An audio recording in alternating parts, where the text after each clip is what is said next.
There's a law enacted more than 100 years ago that is costing our economy over $100 billion a year in lost growth and making gasoline unnecessarily expensive. It's time to sink it. 포브스 회장의 발언 뒤 3년 후인 지난 12월 19일 미 의회는 미국 번영과 안보를 위한 조선업 및 항만시설법을 발의했습니다. 이 법에 대해 설명하려면 정반대의 개념으로 100년 전 만들어진 존스법을 알아야 합니다. 존스법은 간단히 말해 미국에서 건조하고 미국인이 소유한 선박만 미국 내 항구를 오갈 수 있도록 규정한 법인데요. 문제는 자국의 산업을 보호하기 위해 만들어진 존스법이 미국 조선업의 몰락을 가져왔다는 점입니다. 그래서 이번에 새로 만들어진 조선업 및 항만시설법은 동맹국가의 협력을 강조해 미국 조선업을 성장시킨다는 내용을 주로 하고 있는데요. 정확히 말해 대한민국을 위한 대한민국의 법이나 마찬가지입니다. 이는 미국도 인정하는 내용으로 한국은 지난해 전 세계 선박의 28%를 건조해 중국에 이은 세계 2위를 기록했는데요. 그래서 준비했습니다. 오늘은 대한민국과 미국 모두에게 윈윈이라는 조선업 및 항만시설법의 내용과 앞으로의 과제에 대해 자세히 알아보겠습니다.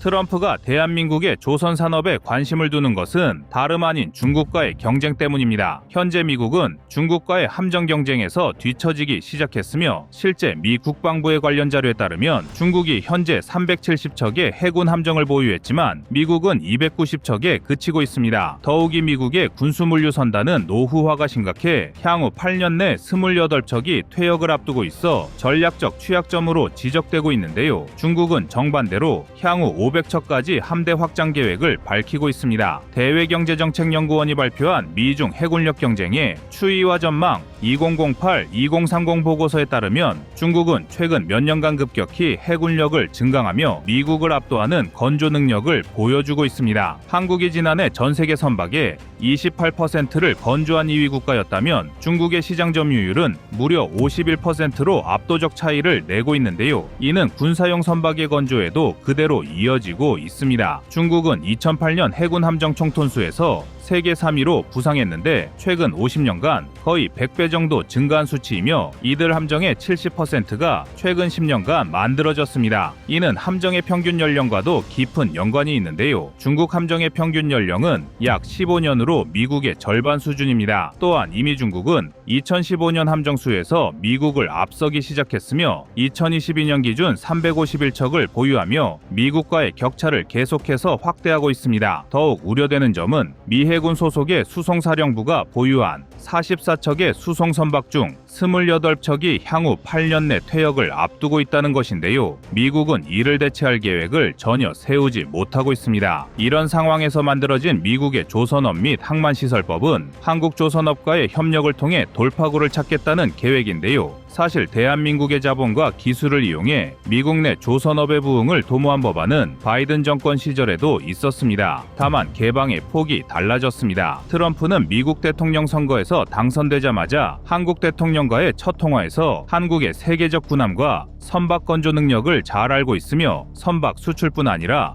보수 수리 정비 분야에서도 긴밀하게 협력할 필요가 있다라고 밝혔습니다. 미국의 이러한 접근은 중국 견제와 자국 조선업 부흥이라는 두 가지 목표를 동시에 추구하는 전략으로 해석되는데요. 그렇다면 미국은 왜 그 동반자로 한국을 선택한 것일까요? 미국은 2024년 유엔 무역개발회의의 통계 기준 세계 조선 시장에서 조선 시장 점유율은 0.1%에 불과합니다. 정말 충격적인 수치인데요. 미국은 최근 10년 동안 1% 이상을 기록한 적이 없습니다. 그리고 미국 조선업을 이렇게 몰락시킨 원인으로 존스법이 지목되고 있습니다. 미국은 1920년 당시 상원 상무위원회 위원장이었던 웨슬리 존슨 의원이 세계 해운과 경쟁하여 적절한 미국 상선을 구축하고 유지하기 위한 정책의 토대를 마련하기 위한 진지한 노력이 절실하다란 의견을 제시하고 존스법을 만들었습니다. 존스법은 미국 조선업과 조선사를 보호하기 위해 만들어졌지만 결과적으로 조선사 간 경쟁이 일어나지 않은 탓에 기술 경쟁력이 뒤처졌고 해외에서의 일감이 줄어 조선업의 근간조차 흔드는 걸림돌이 되었습니다. 반면 한국전쟁 이후 수출 위주의 전략으로 무한 경쟁에 돌입했던 대한민국은 현재 28.3%의 점유율을 차지하고 있는데요. 물론 세계 시장을 절반 이상 차지한 중국과 큰 격차를 보이고 있지만 기술력과 생산 능력 그리고 대한민국이 건조하는 대부분의 선박이 고부가 가치라는 점을 감안하면 실질적인 세계 1위라 할 수 있습니다. 때문에 미국은 절박하게 한국을 원하고 있는데요. 그 대표적 사례가 한화오션입니다. 한화오션은 지난 6월 미 해군과 함정정비 협약을 체결했으며 7월엔 곧바로 미군 수지연함 창정비 사업을 수주했습니다. 또한 미 필라델피아의 필리조선소를 인수해 국내 최초로 미국 조선업에 진입했는데요. 그렇다면 이미 한국 내 거대 조선소를 보유한 한화오션이 필리조선소를 인수한 이유는 무엇일까요? 이는 미국 정부가 미국의 신규 함정 건조를 해외에 맡길 수 없기 때문입니다. 현재 미국은 함정의 유지 보수는 외국 기업에 맡기고 있지만 신규 함정 건조만큼은 미국 내 진행을 고집하고 있는데요. 한화는 정확히 이 대목을 노린 것입니다. 한국 조선소의 함정 건조 단가는 미국의 8분의 1 수준에 불과합니다. 실제로 미국의 주멀특급 구축함 건조에는 약 10조 원이 소요되는 반면 유사한급의 한국 세종대왕급 구축함은 1.2조 원에 완성했습니다. 생산 능력도 압도적입니다. 1만 4천 명의 근로자가 일하는 세계 최대 조선업체인 HD 현대중공업의 경우 울산 본사에 설치한 10개의 드라이독에서 매년 40에서 50척의 군함과 상업용 선박 주문을 찍어내고 있습니다. 특히 현대의 경우 필요에 따라 군함이나 상업용 선박을 동시에 건조할 수 있는데요. 이 같은 기술 유연성은 미국이나 유럽 조선업체에선 찾아보기 어려운 특징입니다. 더구나 대한민국의 조선업체들은 이미 호주나 뉴질랜드, 필리핀, 페루 등 여러 국가의 해군 함정을 건조한 경험이 있으며 수십 년간 누적된 기술과 인력을 보유해 효율성 면에서도 미국에 저만치 앞서고 있습니다. 이와 같은 경쟁력은 미국과 중국 간의 함정 건조 경쟁에 큰 도움이 될 것이라는 의견이 지배적인데요. 미국의 월스트리트 저널은 작년 말 중국에 맞설 동맹 찾는 미국이라는 제목의 기사에서 한국은 해양 지배력이 커지고 있는 중국에 필적하는 조선 역량과 노하우, 인재를 보유하고 있다라며 미국 해군 함정사업 협력 논의 대상인 한국 조선업계의 장점을 소개한 바 있습니다. 같은 사양의 함정을 한국과 미국에서 동시에 만든다면 미국에서 제작된 함정은 2배 이상의 제작비에 건조기간도 3배 정도 늘어난다는 것이 월스트리트 저널의 예측이었습니다. 그 때문에 미국은 HD 현대중공업이나 한화오션 등 한국 조선업체들이 미국에서 직접 조선소를 운영하기를 희망하고 있는데요. 즉 미국은 한국의 자본으로 미국 내 쓰러진 조선업을 인수케 하고 이를 통해 미국에 낙후된 함정 문제 해결과 더불어 미국 조선업의 부흥을 도모하겠다는 점을 새로운 법으로 명확히 밝히고 있는 것입니다. 최근 미국의 국가안보자문위원 제이크 설리반은 자국 내에서 선박을 직접 설계하고 제조해야 한다고 강조한 적이 있으며 때문에 미국이 조선업에 본격적으로 재진입해야 한다고 강조했습니다. 그러나 이는 한국에 있어 기회이자 위기이기도 합니다. 미국의 의도에 의해 미국에 진출한 한국 기업은 미국 기업과 새로운 경쟁을 해야 하며 대한민국 조선업의 장점이었던 저비용과 빠른 제작 기간이 미국 노동자들로 인해 수포로 돌아갈 가능성도 높습니다. 그만큼 미국의 조선업계가 병들어 있기 때문인데요. 현재 미국의 강성조선소노조협회는 한국 기업의 진출로 일자리 감소를 우려해 한국 조선업계가 미국 군함을 직접 건조하는 것에 강력히 반대하고 있습니다. 일각에서 제기된 또 한 가지 문제점은 국내 조선사가 미국 군함을 건조한다고 해도 이것이 실제 수익성으로 이어질지 장담할 수 없다는 것입니다. 미국 내 높은 인건비와 운영비가 한국 조선업체들의 수익성에 발목을 잡을 것으로 보이는데요. 따라서 기존의 미국 조선업체들과 가격 및 서비스 측면에서의 경쟁이 불가피합니다. 여기에 기술 유출에 대한 위험도 배제할 수 없습니다. 한국은 이미 상선 건조 분야 기술력 세계 1위이며 군함 건조 시장에서도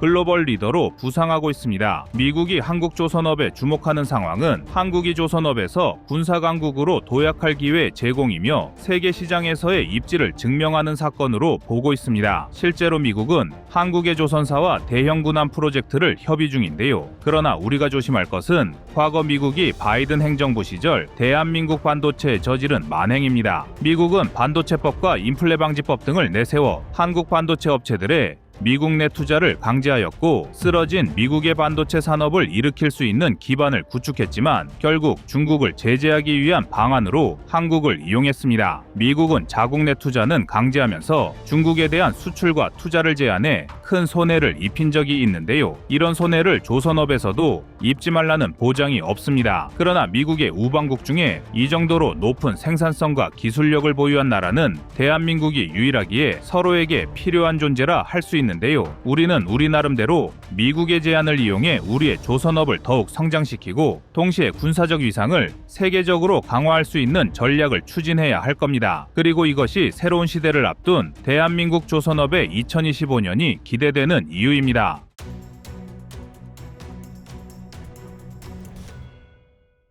다음은 25년 1월 5일 미국 방산법 개정 영상입니다. 중국이 미국을 따라잡은 것은 어제 오늘의 일이 아니며 이러한 변화는 경제와 방산 등 거의 전 분야에 걸쳐 일어나고 있습니다. 부자는 망해도 3년은 간다는데 정말 미국의 방산 생태계는 폭삭 망했으며 실제 미국은 조선 분야와 경전투기, 포탄 생산 분야 등에서 수년간 숨만 겨우 붙어있다 표현될 정도로 마비 상태입니다. 발등에 불이 떨어진 미국은 자국의 동맹국에 도움을 요청하고 있는데요. 현재 미 의회에서 추진 중인 한국 동반자 법안은 미국이 중국과의 뒤처진 경쟁에서 한국의 도움을 받기 위한 법안이라 해도 과언이 아닙니다. 이 법안엔 반도체, AI, 5G 등 첨단 기술 분야에서 한국 기업의 미국 내 투자 장려와 한국 방산 기업이 미국 시장에 진출할 수 있도록 법적, 행정적 지원 내용이 담겨져 있습니다. 여기에 핵심적인 사례로 존스법 개정과 함께 한국 조선업 기술을 활용해 미국 해군의 현대화를 지원한다는 내용이 있는데요. 그만큼 방산 분야에서의 한국의 도움이 절실하기 때문입니다. 세계에서 가장 큰 방산 시장은 바로 미국이며 천조국 미국은 전 세계 군비 지출의 39%를 지출하는 초거대 군사 강국인데다 연간 방산 시장 규모만 약 500조 원에 달합니다. 그런데 이를 뒷받침할 미국의 생산 능력은 날이 갈수록 떨어지고 있는데요. 지나치게 첨단 무기와 미래전을 대비하다 보니 재래식 무기의 개발과 생산을 뒷전으로 미룬 탓입니다. 대만과 우크라이나 그리고 중동에선 하루가 다르게 전장 상황이 요동치고 있으며 세계는 점점 더 많은 재래식 무기를 원하고 있습니다. 때문에 수요 예측에 실패한 미국의 오만과 오파는 아주 비싼 대가를 치르고 있는데요. 최근 미 해군정보국의 조사에 따르면 중국의 조선 능력은 자그마치 미국의 233배에 달한다고 하는데요. 미국이 박살난 자국의 조선업과 방산 생산 능력을 되살리기 위해선 대한민국의 도움이 절실한 상황입니다. 물론 많은 전문가는 한국의 능력이라면 미국에 큰 도움을 줄 것으로 예견하고 있습니다. 특히 한국 방산 기업이 미국 현지에 공장을 설립하거나 생산 설비를 구축하는 방식으로 미국의 첨단 무기 생산 역량을 강화하는 방안이 논의되고 있습니다. 대한민국 방산 기업 LIG 넥스원이 비전 60의 개발사인 미국의 고스트 로보틱스를 인수했으며 비슷한 사례로 현대차 그룹이 보스턴 다이내믹스를 인수하는 등 첨단 산업 분야에서의 미국 시장 진출이 본격화되고 있습니다. 특히 LIG 넥스원과 같은 기업은 현궁, 천궁, 신궁 등 무기를 만드는 회사로 미국 내 유도무기 수출까지 추진하고 있는데요. 이외에도 첨단 방산 분야에서 미국 진출을 하였거나 준비 중인 회사는 한둘이 아닙니다. 한화 에어로스페이스는 다목적 무인 차량 통칭 아리온 스매스로 미국 국방부의 비교 성능 시험 FCT를 진행하고 있습니다. FCT 프로그램은 외국의 방위 기술 및 장비를 평가하고 이들이 미군의 요구 사항을 충족하는지 확인하는 데 목적을 두고 있는데요. 이를 통해 이미 개발이 완료된 우수한 방위 기술이나 장비를 중복으로 개발할 필요 없이 미군에 효과적으로 통합할 수 있습니다. 한화 에어로스페이스 아리온 스매시 FCT 테스트를 받고 있다는 건 곧 미국이 도입을 검토하고 있다고 해석할 수 있습니다. 그리고 대한민국의 대표적인 항공기업 카이는 TX 프로그램 등 약 1100여 대의 전투기와 관련된 거대 공군 프로젝트에 관련되어 있습니다. 그러나 대한민국이 가장 자신 있고 잘하는 분야는 조선업, 특히 함정 사업이라 할 수 있는데요. 미국이 대한민국의 도움이 가장 바라는 방산 분야이기도 합니다. 최근 몇 년간 중국의 해군력은 놀랍게 성장했으며 그 기반은 엄청난 해군 함정 생산력에 있습니다. 현재 중국의 함정 생산력을 단적으로 보여주는 사례가 구축함인데요. 그들은 구축함 17척을 단 2년 만에 찍어내는 기염을 토해냈습니다. 미국이었다면 6년 이상이 걸렸을 일인데요. 원인은 전술했듯 냉전 이후 미국이 꾸준히 국방 예산을 줄여왔고 방산업체들에도 생산비용 감축을 요구했기 때문입니다. 이로 인해 미국 방산업체들은 단기간에 생산력을 끌어올리는 데 필요한 잉여 생산 능력을 포기하게 되었습니다. 특히 함정 분야에서의 몰락이 두드러지고 있습니다. 대한민국은 휴전국가라는 특성상 늘 잉여 생산 능력 확보를 중요시했고 제조업, 특히 조선업은 38%의 점유율을 기록하고 있는데요. 그동안 국내 조선업계는 주로 아시아와 유럽 시장에 집중해 왔으나 미국의 요구에 따라 북미 시장으로의 진출을 본격화하고 있습니다. 이미 대한민국 굴지의 특수선조선 기업들이 앞다퉈 미국 내 함정조선 업체를 방문하여 미국 내 생산 거점을 인수하는 방식으로 미 해군의 신규 무기 사업 참여 기회를 넓히고 있습니다. 특히 한화오션은 미국 방산 시장 진출을 위해 필라델피아에 위치한 필리조선소를 인수했습니다. 오랜 역사의 필리조선소는 그동안 미 해군의 군수보급함 및 해양 수송선 제작을 담당했으며 이러한 기반 덕분에 필리조선소는